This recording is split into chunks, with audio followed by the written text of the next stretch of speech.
ஓம் சாந்தி 27/5/2026 சாக்கார முரளி. இன்று சிவ பகவான் கூறுகிறார், இனிமையான குழந்தைகளே, காலனுக்கெல்லாம் காலன் தந்தை உங்களை காலன் மீது வெற்றி அடைய வைப்பதற்காக வந்திருக்கிறார். மன்மனாபவ என்ற மந்திரத்தினால்தான் நீங்கள் காலன் மீது வெற்றி அடைவீர்கள். கேள்வி: ஆன்மீக தந்தை ஆன்மீக பயணிகளாகிய உங்களுக்கு எந்த ஒரு விசேஷ படிப்பினையை கொடுக்கிறார்? பதில்: ஹே ஆன்மீக பயணிகளே, நீங்கள் தேக உணர்வை விட்டுவிட்டு ஆத்மா அபிமானியாக ஆகுங்கள். ராவணன் அரைக்கல்பமாக உங்களை தேக அபிமானியாக ஆக்கினான். இப்பொழுது ஆத்மா அபிமானி ஆகுங்கள். சுப்ரீம் ஆத்மாதான் இந்த ஆன்மீக ஞானத்தை உங்களுக்கு கொடுக்கிறார். வேறு யாரும் கொடுக்க முடியாது. முரளியின் பாடல். ஓம் நம சிவாய. ஓம் சாந்தி. குழந்தைகள், தங்களுடைய தந்தையின் மகிமையை கேட்டீர்கள். உயர்ந்ததிலும் உயர்ந்தவர் பகவான் என்றும் பாடப்படுகிறது. அவர் அனைத்து குழந்தைகளின் தந்தை ஆவார். மற்றவர்கள் அனைவரும் தங்களுக்குள் சகோதரர்கள் ஆவார்கள். மேலும் அனைவரின் தந்தை ஒருவர் ஆவார். அவர்தான் சிவபாபா. ஹே குழந்தைகளே, பக்தி மார்க்கத்தில் உங்களுக்கு 2 தந்தைகள் இருக்கிறார்கள் என்பதை தந்தை புரிய வைத்திருக்கிறார். லௌகீக தந்தை மற்றும் பாரலௌகீக தந்தை. படைப்பவரிடமிருந்து படைப்பிற்கு ஆஸ்தி கிடைக்கிறது. எல்லைக்குட்பட்ட தந்தையும் ஒரு விதத்துல படைப்பவர் தானே. அது எல்லைக்குட்பட்ட ஆஸ்தி, இது எல்லைக்கப்பாற்பட்ட ஆஸ்தி. எல்லையற்ற தந்தை ஒரே ஒருவர்தான்.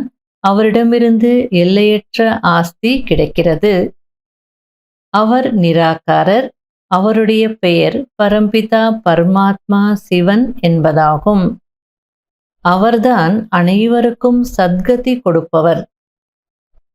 அந்த ஆன்மீக தந்தையைதான் ஞானக்கடல், பதித்த பாவனர், விடுவிக்கக்கூடியவர், வழிகாட்டி என்று சொல்லப்படுகிறது. அவர்தான் துக்கத்தை நீக்கி சுகம் கொடுப்பவர் என்பதை பாரதவாசிகள் அறிந்திருக்கிறார்கள். இது துக்கதாமம். இதே பாரதம் சுகதாமமாக இருந்தது. தந்தை அமர்ந்து குழந்தைகளுக்கு புரிய வைக்கிறார். ஹே பாரதவாசிகளே, நீங்கள் உலகத்திற்கு அதிபதியாக இருந்தீர்கள். அப்பொழுது உங்களுடைய ஆதி சனாதன தேவி தேவதா தர்மம் இருந்தது. தேவி தேவதைகளின் தர்மமும் கர்மமும் உயர்ந்ததாக இருந்தது. இப்பொழுது தர்மமும் தாழ்ந்து போய் இருக்கிறது, கர்மமும் தாழ்ந்து போய் இருக்கிறது. நான் உங்களுடைய எல்லையற்ற தந்தை என்று தந்தை புரிய வைக்கிறார். நான் உங்களுக்கு 21 பிறவிகளுக்கு எல்லையற்ற ஆஸ்தியை கொடுக்கிறேன். சூரிய வம்ச சந்திர வம்சத்தின் தூய்மையான தர்மத்தை ஸ்தாபனை செய்கிறேன். பிராமண தர்மம் என்பது உச்சி குடுமியாகும். அனைவரையும் விட உயர்ந்தவர் ஆன்மீக தந்தை ஆத்மாக்களை தனக்கு சமமாக ஆக்குகிறார். இப்பொழுது இது கல்பத்தின் சங்கம நேரமாகும். இந்த நேரத்தில்தான் விநாச காலத்தில் விபரீத புத்தி என்று சொல்லப்படுகிறது. இப்பொழுது விநாசம் முன்னால் நின்றிருக்கிறது. தந்தையை தவிர வேறு யாரையும் ஞான கடல் என்று சொல்ல முடியாது. தந்தைதான் அனைவரையும் விடுவித்து திரும்பி அழைத்து செல்கிறார். பாரதம்தான் நரகம் மற்றும் சொர்க்கமாக ஆகிறது. மற்ற தர்மத்தினரை அப்படி சொல்ல முடியாது. அவர்கள் சொர்க்கத்தில் வருவதே இல்லை. யாராவது இறந்தால் சொர்க்கவாசி ஆகிவிட்டார் என்று சொல்கிறார்கள். புரிந்து கொள்வதே இல்லை. நரகவாசிகள் நரகத்தில்தான் ஜென்மம் எடுக்க வேண்டியிருக்கும். சொர்க்கவாசிகள் சொர்க்கத்தில்தான் மறுபிறவி எடுப்பார்கள். இதை புரிந்து கொள்வதே இல்லை. துவாபர கலியுகத்தில் நீங்கள் தேக அபிமானியாகி விடுகிறீர்கள். ஆத்மாவையும் அறிந்திருக்கவில்லை, பரமாத்மாவையும் அறிந்திருக்கவில்லை. ஆத்மா ஒரு நட்சத்திரமாக இருக்கிறது என்று தந்தை புரிய வைக்கிறார். புருவ மத்தியில் பிரகாசிக்கும் அதிசயமான நட்சத்திரம், அதை திவ்ய திருஷ்டி இன்றி பார்க்க முடியாது. அது முற்றிலும் சூட்ச்மமானது. ஆத்மாதான் ஒரு ஷரீரத்தை விட்டுவிட்டு இன்னொன்றை எடுக்கிறது. ஆத்மாக்களாகிய நீங்கள் 84 பிறவிகள் எடுத்திருக்கிறீர்கள். இந்த ஆன்மீக ஞானத்தை தந்தையை தவிர வேறு யாரும் கொடுக்க முடியாது. ஆன்மீக தந்தைதான் ஆத்மாக்களுக்கு ஞானம் கொடுக்கிறார். நீங்கள் ஆன்மீக யாத்திரை செய்கிறீர்கள். தேக அபிமானத்தை விட்டுவிட்டு ஆத்மா அபிமானி ஆகிறீர்கள். ஆத்மா அழியாதது. ஆத்மாவில்தான் நடிப்பின் பாகம் நிரம்பி இருக்கிறது. இப்பொழுது தந்தை சத்தோ பிரதானமாக ஆகுவதற்கான படிப்பினையை கொடுக்கிறார். மன்மனா பவ, என் ஒருவனை நினைவு செய்யுங்கள் என்கிறார். மாதேஸ்வரி அவர்களின் விலைமதிப்பிட முடியாத மகா வாக்கியங்கள். யாருக்கு பகவானே துணைவனாக இருக்கிறாரோ அவரை புயலும் காற்றும் என்னவென்று தாக்கும்? பாருங்கள், இந்த பாடலில் ஆத்மா மற்றும் பரமாத்மா 2 விஷயங்கள் இருக்கிறது. இறைவன் சர்வவியாபி அல்ல என்பதை நிரூபிக்கிறது. ஏனென்றால் யாருடைய துணைவர் ஈஸ்வரனோ அவர் ஆஜராகி இருக்கும் போது கூட இந்த சிருஷ்டியில் ஏன் இவ்வளவு துக்கம்? சர்வவியாபின்னு சொல்றாங்களே, அப்போ அந்த இறைவன் இங்கே ஆஜராகி இருந்தால் ஏன் இவ்வளோ துக்கம் இருக்கணும் இந்த உலகத்துல அப்படின்னு கேட்குறாங்க.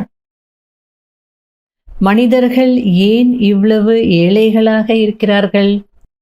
ஏழ்மை ஏன் தலைவிரித்து ஆடிக்கொண்டிருக்கிறது? பரமாத்மாவோ சுகஸ்வரூபமாக இருக்கிறார்.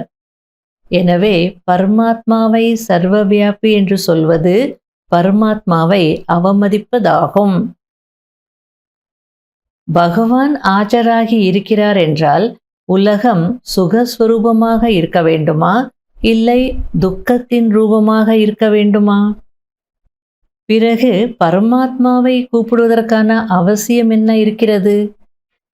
ஆக இந்த நேரத்தில் மாயை சர்வவியாபியாக இருக்கிறது, பரமாத்மா ஆஜராகி இருக்கிறார் என்று அப்படி இல்லை.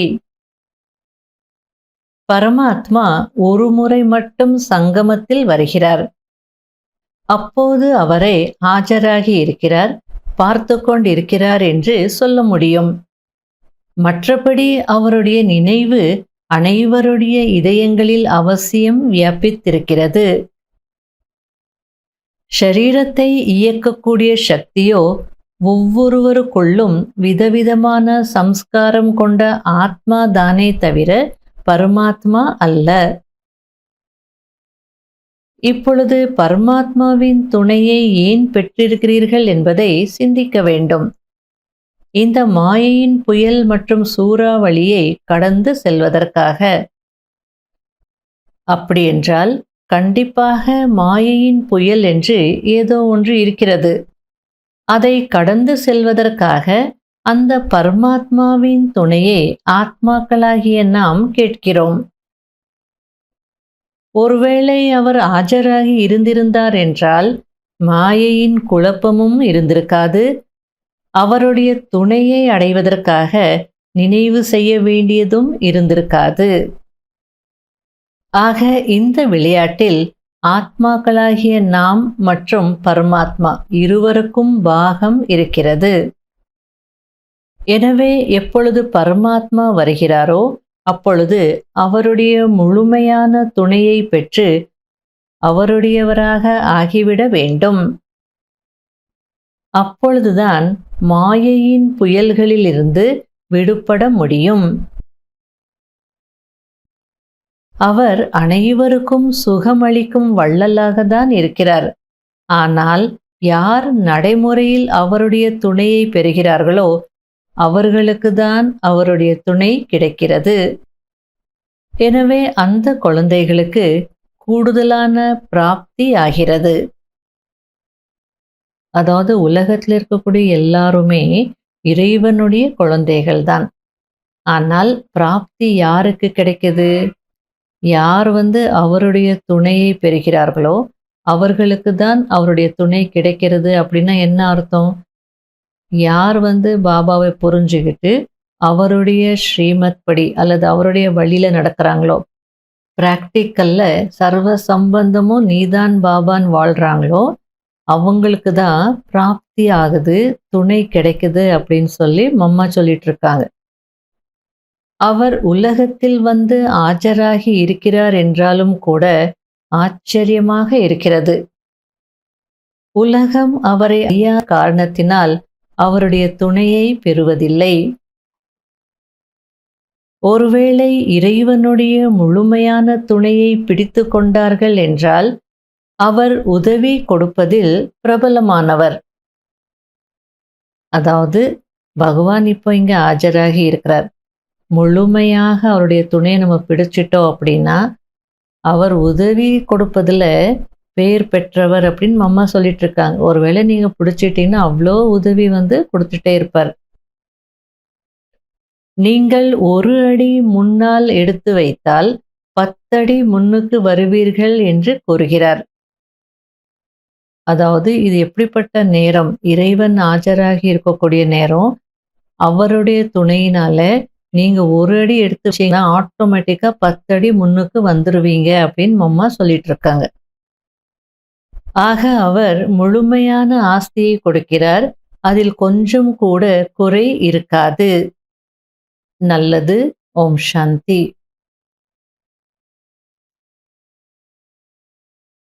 நல்லது. இனிமையிலும் இனிமையான தேடி கண்டெடுக்கப்பட்ட செல்ல குழந்தைகளுக்கு மாத்பிதா பாப் தாதாவின் அன்பு நினைவுகள் மற்றும் குட் மார்னிங். ஆன்மீக குழந்தைகளுக்கு ஆன்மீக தந்தையின் நமஸ்காரம். கடைபிடிக்க வேண்டிய முக்கியமான சாராம்சம். முதல் பாயிண்ட், ஆன்மீக யாத்திரை செய்ய வேண்டும் மற்றும் செய்விக்க வேண்டும். தன்னை சதோ பிரதானமாக ஆக்குவதற்கு ஒரு தந்தையை நினைவு செய்ய வேண்டும். ஆத்ம அபிமானி ஆகுவதற்கான முழுமையிலும் முழுமையான முயற்சி செய்ய வேண்டும். 2 பாயிண்ட், காலத்தின் மீது வெற்றி அடைவதற்கு தந்தையின் படிப்பினைகளை கவனத்தில் கொள்ள வேண்டும். தன்னை ஆத்மா என்று உணர்ந்து ஆத்மாக்களுக்கு ஞானம் கொடுக்க வேண்டும். வரதானம். பாப்தாதாவின் காரியத்தை தன்னுடைய இலக்காக ஆக்கிக் கொள்ளக்கூடிய மாஸ்டர் மரியாதா புருஷோத்தமர் ஆகுங்கள். தன்னுடையதை தானே அரைத்தால் போதை ஏறும் என்று சொல்லப்படுகிறது. அதாவது பாங் அப்படின்னு சொல்லி ஒரு போதை பொருள், அதை பாதாம் பாலில் கலந்து குடிப்பாங்க. சிவராத்திரிக்கு கோவில்களில் கூட அதை அரைச்சி குடிப்பாங்க. பாபா ஆன்மீக போதையில் இருக்கணும்னா அவங்க ஸ்தூலத்தில் வரவங்களுக்கெல்லாம் அந்த பால் தான், பாதாம் பால் தான் கொடுப்பாங்க. எல்லாரும் அதை குடிப்பாங்க. போதையில் டான்ஸ் ஆடுவாங்க, எல்லாம் செய்வாங்க. அந்த கான்டெக்ஸ்டில் என்ன சொல்லப்பட்டிருக்குன்னா, அவங்கவுங்க அரைக்கும் போது தான் நைஸாக அரைப்பாங்க. எவ்வளோ நைஸாக அரைப்பாங்களோ அவ்வளவு அந்த போதை ஏறும். நல்லா அம்மியில் வச்சு நல்லா நைஸாக அரைப்பாங்க அந்த இலையை. ஆகையால் தன்னுடையதை தானே அரைத்தால் போதை ஏறும் அப்படின்னு சொல்லப்பட்டிருக்கு. அதுபோல் இங்கே உங்களுக்கு உங்களுடைய குறிக்கோள் இருக்கணும். மற்றவங்கள பார்த்து இப்படி பண்ணணும், அப்படி பண்ணணும்னுலாம் நினைக்கக்கூடாது. அந்த அர்த்தத்துல சொல்லிட்டு இருக்கிறார். மற்றவர்களின் வருமானத்தின் மீது ஒருபோதும் பார்வை போகக்கூடாது. மற்றவர்களின் போதையை இலக்காக ஆக்குவதற்கு பதிலாக பாப் தாதாவின் குணங்கள் மற்றும் காரியங்களை இலக்காக ஆக்கிக் கொள்ளுங்கள். அதாவது பாபா என்ன சொல்ல வரார் அப்படின்னா, இப்போ சேவையை எடுத்துக்கோங்க. அவங்க அந்த சேவை செய்துட்டாங்க, நாமளும் செய்யணும். அல்லது அவங்க வீடு கட்டிட்டாங்க, நாமளும் கட்டணும். இது போல மற்றவங்களுடைய அந்த வருமானத்தையோ அவங்களுடைய இலக்கையோ நீங்கள் பார்க்காதீங்க. அவங்களுக்கு என்ன பாட்டு கிடைச்சிருக்கோ, என்ன ரோல் கிடைச்சிருக்கோ அதை அவங்க ப்ளே பண்ணிட்டு இருக்காங்க. ஆகையால் நமக்கு இப்போ பாபாவுடைய குணங்கள், பாபாவின் கடமை இதுதான் இலக்காக இருக்கணும். பாப் தாதாவுடன் அதர்மத்தை அழித்து சத்திய தர்மத்தின் ஸ்தாபனையின் காரியத்தில் உதவியாளர் ஆகுங்கள். அதர்மத்தை அழிக்கக்கூடியவர்கள் அதர்மத்தின் காரியத்தை செய்ய மாட்டார்கள், அல்லது தெய்வீக நியமங்களை உடைப்பதற்கான காரியத்தை செய்ய மாட்டார்கள். அதாவது மரியாதை புருஷோத்தமர் ஆகணும் அப்படின்னா பாபா நமக்கு என்னென்ன நியமங்கள் கொடுத்துருக்காங்களோ அதை மீறி நடக்கக்கூடாது. ஆகையால பாபா அதர்மத்தை அழிக்கிறதுக்கு நிமித்தமாக இருக்கிறீங்க, சத்திய தர்மத்தின் ஸ்தாபனையில் பாபாவுக்கு உதவியாளர்களாக இருக்கிறீங்க. ஆகையால அதர்மத்தை அழிக்கக்கூடியவர்கள், சத்திய தர்மத்தை ஸ்தாபனை செய்வதில் உதவியாளர்களாக இருக்கக்கூடியவர்கள் ஒருபோதும் அந்த மரியாதைகளை மீற மாட்டார்கள் அப்படின்னு சொல்லிட்டு இருக்கிறார். அவர்கள் மாஸ்டர் மரியாதா புருஷோத்தமராக இருப்பார்கள். ஸ்லோகன்: ஞானம் நிறைந்தவராகி வீண் கேள்விகளை ஸ்வாஹா செய்து விடுங்கள், அப்போது நேரம் சேமிப்பாகிவிடும். அவ்யக்த சமிக்கை: எந்த ஒரு சங்கல்பம் வந்தாலும் மேலே கொடுத்துவிட்டு சுயம் சங்கல்பமற்றவராக சென்று கொண்டே இருங்கள். கருத்து சொல்வது, சமிகை கொடுப்பது வேறு விஷயம், அலைச்சலில் வருவது வேறு விஷயம். அதாவது சில நேரங்களில் கருத்து சொல்ல வேண்டியதாக இருக்கும், சமிகை கொடுக்க வேண்டியதாக இருக்கும். அது கொடுங்க, ஆனால் இப்படி செய்துட்டாங்களேன்ற அலைச்சல்ல நீங்கள் வரக்கூடாது. மேலே பாபா இருக்கிறார், அவருக்கு எல்லாத்தையும் ஒப்படைச்சிட்டு எந்த சங்கல்பமும் இல்லாமல் சென்று கொண்டே இருங்க அப்படின்றார். எனவே ஒரே சீரான நிலையில் இருங்கள். சங்கல்பத்தை கொடுத்தோம், நிர்சங்கல்பம் ஆகிவிட்டோம் என்று இருக்க வேண்டும். அதாவது உங்களுக்கு எண்ணம் வராதுன்னு சொல்ல முடியாது, வரும். உடனே அது பாபாவுக்கு கொடுத்துட்டோம், ஃப்ரீ ஆயிட்டோன்னு இருக்கணும் அப்படின்றார். கர்மேந்திரியங்களை வென்றவர் ஆக வேண்டும். ஏதாவது ஒரு கர்மேந்திரியத்தின் கவர்ச்சியும் கூட ஒரு தந்தையினுடையவராக ஆக விடாது. ஒரே சீரான நிலையில் நிலைத்திருக்க விடாது என்பது சதா கவனம் இருக்கட்டும். ஓம் சாந்தி.